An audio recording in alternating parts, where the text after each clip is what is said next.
What's going on, America? This is Kevin at Kevin's Corner. And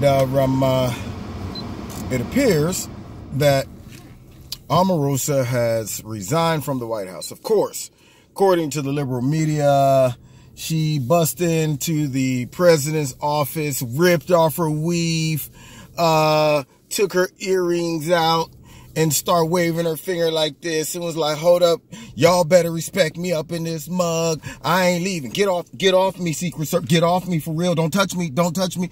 Yeah, according to the liberal media, it went down like that. It was a huge public display where she's out there like this with John Kelly. And I'm going to see, once again, once the liberal media sticks their big knuckles into the situation, the information usually comes back incorrect.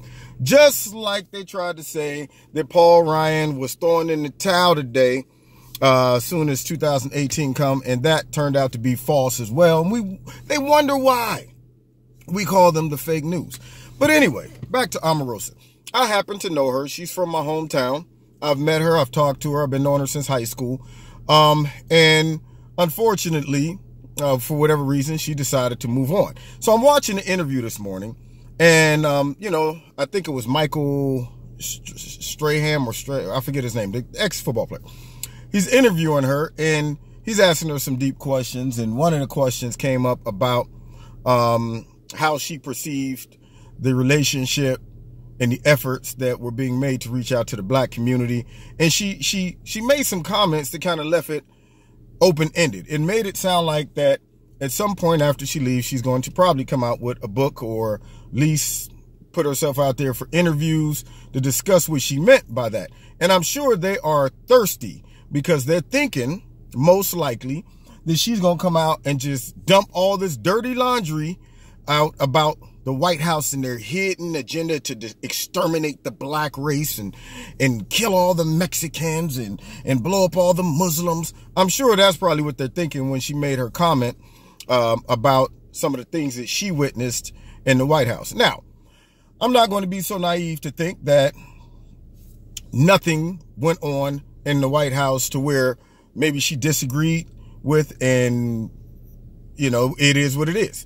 But when she started to talk about her role and her as being one of the liaisons to the black community, I don't think she was ever given a fair shot. And I'm going to tell you why. If you listen to her interview, and if any of her interviews, Omarosa is very intelligent and well-spoken. And I think when she got on the team of Trump, a lot of the African Americans and, of course, the media had to discredit any black person that would side with Trump.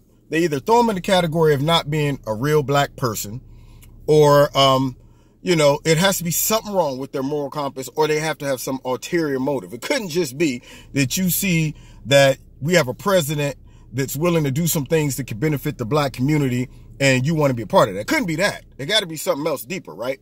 So anyway, I don't think the press gave her a fair shot, and also don't think the black community respected her enough in that particular role and her accomplishments. And the reason I say that is because during The Apprentice, okay, she got painted as, the sassy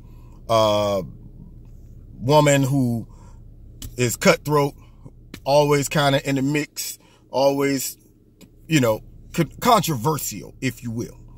And that was for ratings. That was for her character role. That was for her career move. It benefited her in that area. It's no different than Simon. Okay. People watched American Idol because Simon was a jerk. I can't believe that you would do something like that. Was the worst I've ever heard anyone say. And so when you watch American Idol, you watch it because of Simon. So even though he was a jerk, he was an interesting jerk and made you watch the show. And of course, Omarosa filled that slot with The Apprentice and won favor with the audience, even though some loved to hate her and hated to love her. But it ended her up in the White House. And of course, you get the liberal media who try to undermine her position because they always trying to paint her as the angry black woman from The Apprentice. And I've heard so many people in the black community say things like, oh, so they're going to throw Omarosa out there. We ain't trying to listen to Omarosa, all that stuff. And I'm going, it's amazing how they missed the point.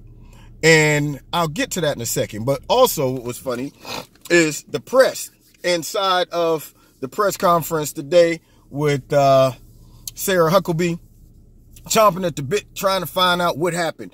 Was she fired? Sarah, one more question. And I love Sarah. Sarah's getting to that point where she's like a professional football player or athlete who just gets done with the game, and they know the same questions come every single time. And they'd be like, so how did you feel in the third quarter when you guys were down and you made a decision to come back? And, well, I just want to thank God and everybody. My team real strong. We've been practicing all week, and we just want to get better. We just came together. We knew we had to do some things. We found a way to get it done. That is how she's answering all the questions now, because the same stuff come up. How do you feel about Omarosa being fired? Omarosa, she was very impacting here. She worked. She contributed very much. She's not emotional, not engaged. It's kind of like she comes out every day like, I got to deal with these idiots in the press, trying to find some story for these ratings, trying to make up some, trying to infer, trying to assume that I meant something. And she just gives them the bare minimum with no emotions, and she bounces. It's hilarious. I love seeing her come out there and do that. But anyway, back to Omarosa. So they're trying to find some drama with this. And I hope that Omarosa, once she is wrapped up all of her business with the White House, I hope she doesn't go out and, throw the president or the administration under the bus, because it's what he's trying to do is bigger than that. I frankly think when she was talking about the stuff that she's seen and witnessed, I hope she's talking about how she witnessed how corrupt the system is, how bipartisan the system is, and how non-pro-black the Democratic Party is. I hope she's able to talk about that. When she was talking about the stuff she's seen, I hope that's what she's referring to. Because I'm going to tell you right now, I know that the Republican Party and the Trump administration probably need to make more efforts reaching out to the African-American community. Whether Omarosa was a key point in that role or not, I'm not sure. But I will say this. If we're ever going to reach out to the African-American community, as we've seen in Alabama, the African-American vote makes a difference. But unfortunately, African-Americans or black people don't realize that. They haven't realized that for years. And that is why they march right down to the polls and say, Democrat, and they just click it. Democrat, Democrat, Democrat. Keep it going. They do that because they have been programmed. They have been conditioned. They have been set up like some type of trick where you train something to go and ring a bell all the time or respond to food. And our little bell, our little trigger is racism. And to really reach out to the African-American community, you can't do it by just going and addressing some of the things that the African-American community suffer from. We all know those things are there. And the Democrats have never addressed or done anything about those things.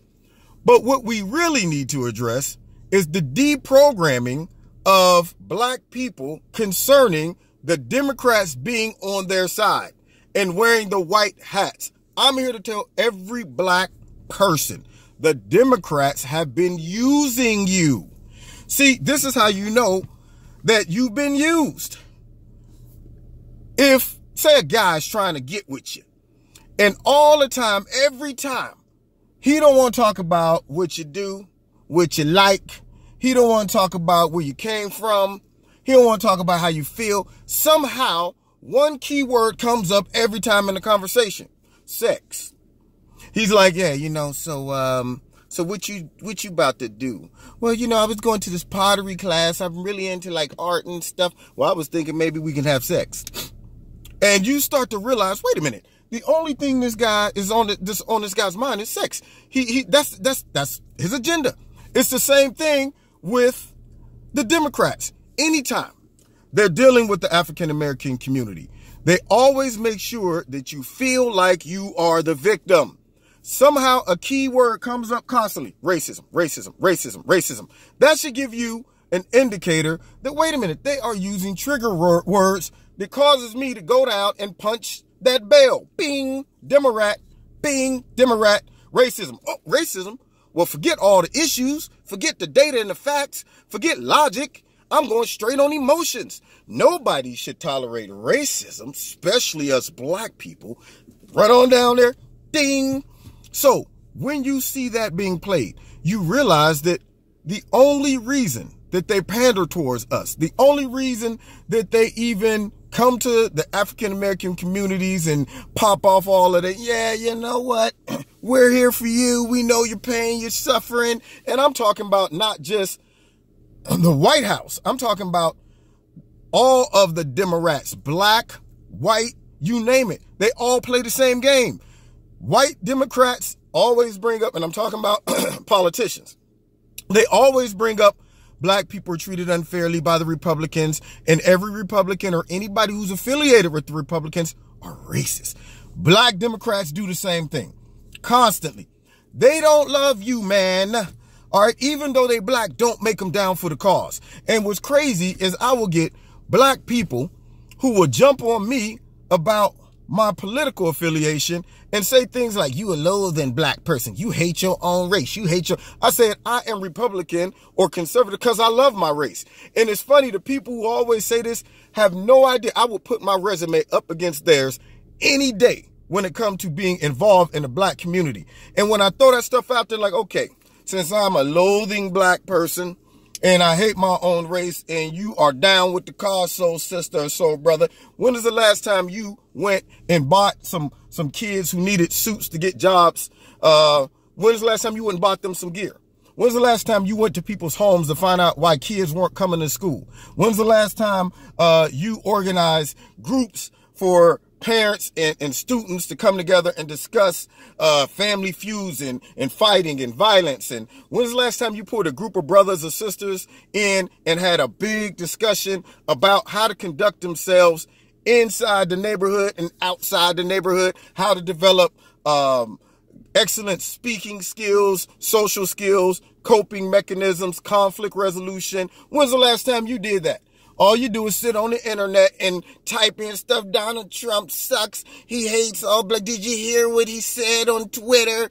But don't do anything active and then attack African Americans that see through the game and saying, dude, they've been gaming us for years and y'all don't even see it.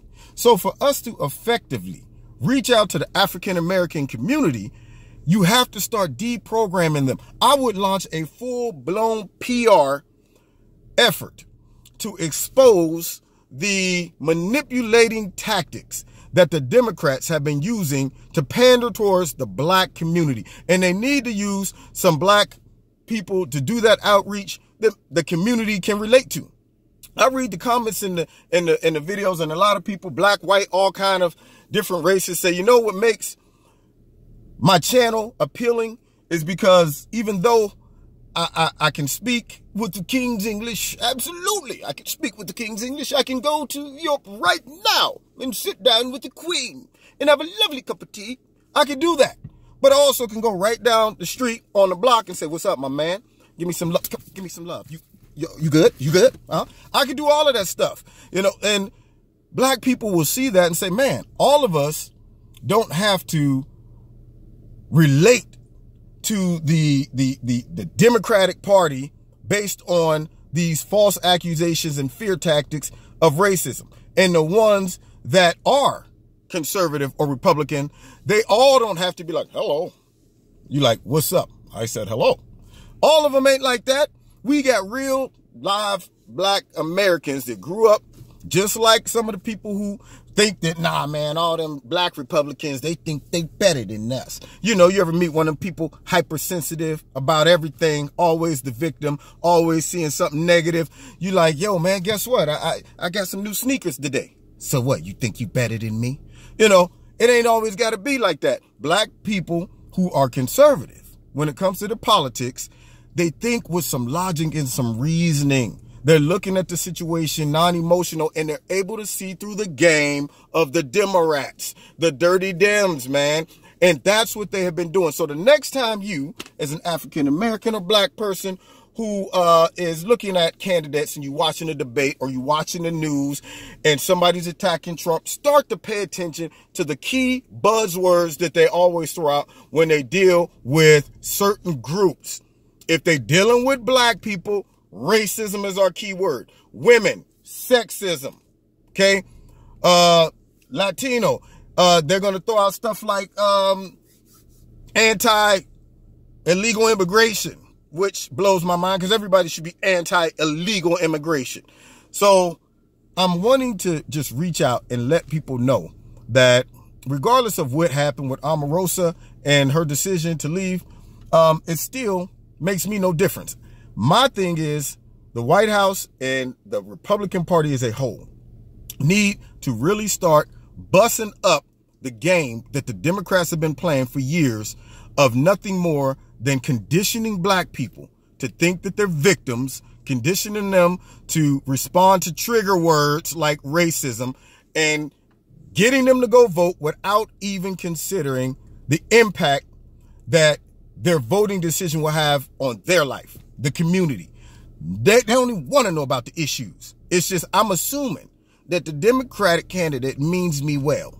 That's what I'm going to do. I just assume that they have the best interests for the people, the black community, but yet nothing changed. So how can that be? Think about that, okay? For all my black listeners and viewers. Now, the ones that are conservative, you know what I'm saying, okay? You done took the red pill. We see eye to eye. But for the rest of them, pass this video to all of them. Matter of fact, send this to CNN, send it to MSNBC and all the rest of the false, phony, fake liberal media who's pushing race baiting and all of that. You can send this to Al Shop. You can send it to Jesse. You can send it to, I ain't scared of none of them, okay? Because I could get street too, even though I'm a conservative. Anyway, you've been listening to Kevin at Kevin's Corner. If you like this video, click like, share the video. I think my next video, I need to talk about what took place in Alabama too. And also the secret plot against the president concerning these past sexual allegations that we heard before as well. It's always, the Democrats are always up to something, guys. They're all those crazy kids, I tell you. They're always into mischief. Anyway, if you want to support Kevin's Corner, there are links in the bottom that you can also donate to Kevin's Corner. And please, like I said, find me on Facebook, find me on Twitter, and continue to support. God bless, and let's continue to make America great again.